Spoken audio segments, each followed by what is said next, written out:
Hey everyone, welcome to The Explainer. Today we're doing something a little bit different. We are strapping on our detective hats and stepping way back in time, 1,000 years to be exact. But we aren't just looking at what happened in the past, we're actually digging into how we know it happened. You see, studying ancient historiography is basically a thrilling detective investigation. You've got to interrogate your sources, examine their motives, and constantly ask yourself, wait, who wrote this and why? So let me pose this question directly to you. How do we actually know the truth about an empire that fell a literal 1,000 years ago? Think about it. When the palaces have crumbled to dust and the rulers are long gone, the only things we have left are the words written by the people who were there. But as we all know, people are complicated. They've got biases, they've got hidden agendas, and sometimes they honestly just want to flatter the boss so they can keep their jobs. So how on earth do historians reconstruct a reliable past from a pile of ancient, fragile texts? Okay, let's dive into this. To figure it out, we're going to crack open our master case file for today's investigation, which is just a brilliant piece of scholarship. It's Clifford Edmund Bosworth's 1961 thesis from the University of Edinburgh. This highly academic text is an absolute goldmine. Bosworth didn't just read the ancient chronicles, he practically psychoanalyzed the men who wrote them, giving us this perfect blueprint to evaluate the historical witnesses of a massive medieval powerhouse. So, the subject of our investigation, the Ghaznavid Empire in the Islamic East. We're specifically zeroing in on the critical transition period between the years 1000 and 1040. We are trying to piece together the political and military shifts of this incredibly powerful 11th century empire as it dealt with internal power struggles and, of course, the looming threat of the incoming Seljuk Turks. To really understand this era, we have to put its chroniclers on the stand. All right, let's meet our roster of witnesses. We've got four main guys we're bringing in for questioning.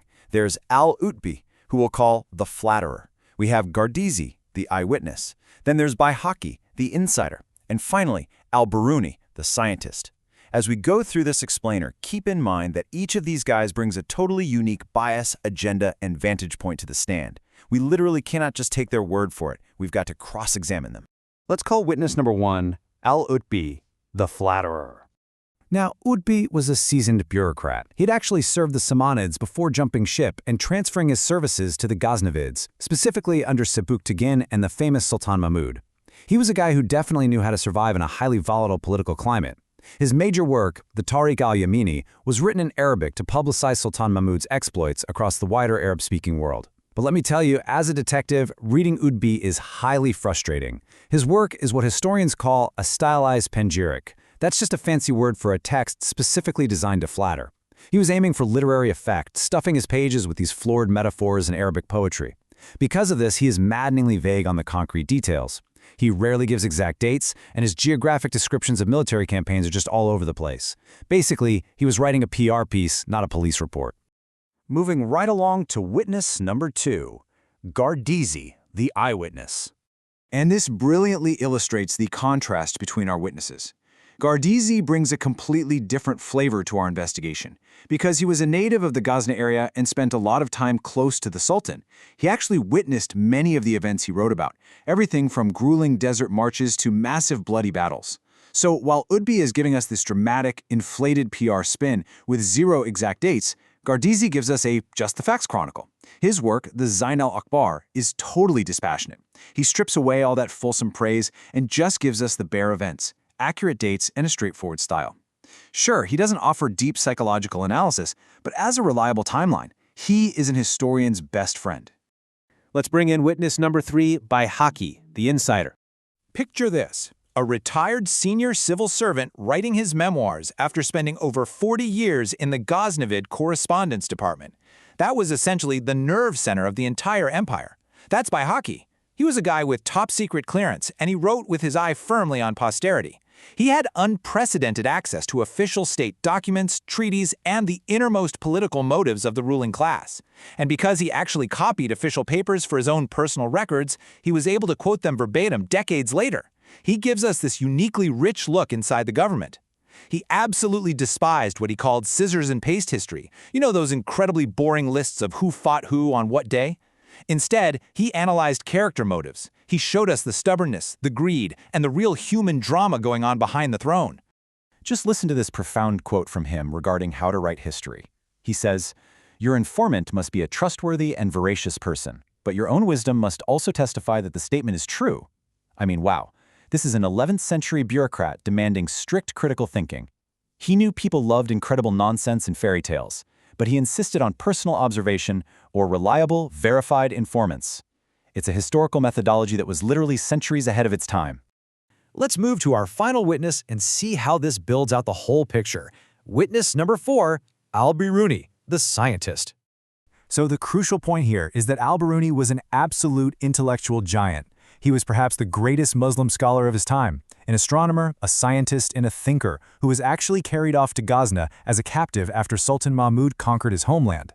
Because he was saved by his immense knowledge of astronomy, his perspective is entirely unique. He was the ultimate unbiased observer.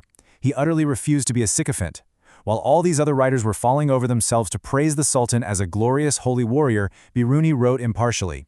In fact, he recorded that Mahmud's campaigns completely ruined the prosperity of India, writing that he scattered the Hindus like atoms of dust. He wasn't blinded by military glory at all. He saw the wastefulness of militarism and recorded the cold, hard truth. Which brings us to a crucial part of our investigation, the fragility of history and surviving the ravages of time. We've seen how different perspectives shape our view of the past, right? But there is a much darker element to our detective story. The survival of our knowledge literally hangs by a thread. Because history isn't just about who writes it, it's about whose writings actually survive the centuries. Take a look at this number, 25. What's really tragic about this number is that it represents the lost volumes of Bayhaqi's life's work. Remember our ultimate insider? He wrote a massive, multi-volume history spanning decades.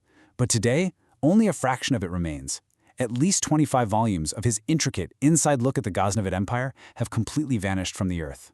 You might be wondering, how does something like that just disappear? Well, masterpieces of history were routinely lost to vandals, invading armies, and just time. Remember, books in this era were copied entirely by hand. If a book was just too massive, or if the subject matter only had local interest, there simply wasn't a strong incentive for someone to sit down and spend months copying it. Combine that lack of copying with the total destruction caused by nomadic invaders like the Guz, the Gords, and later the Mongols, who literally burned libraries to the ground, and massive, irreplaceable portions of human history were just wiped out forever. So when the primary chronicles disappear into dust, what do? Well, historians have to get creative. We have to cross-reference alternative types of literature. We rely on local histories that celebrate the pride of specific cities like Nishapur. We dig through biographical dictionaries, which are basically vast encyclopedias of scholars and poets. And we analyze what are known as mirrors for princes, like the famous Siyasatnama. These were essentially guidebooks for rulers, filled with anecdotes and administrative blueprints that inadvertently ended up preserving the political norms and lost stories of the empires that came before them. Which brings us to the end of our investigation of today's source material and to a thought I really want to leave you with. We've seen how this Ghaznavid puzzle is pieced together through flatterers, insiders, and scientists, and how much of it was just completely erased by fire and time.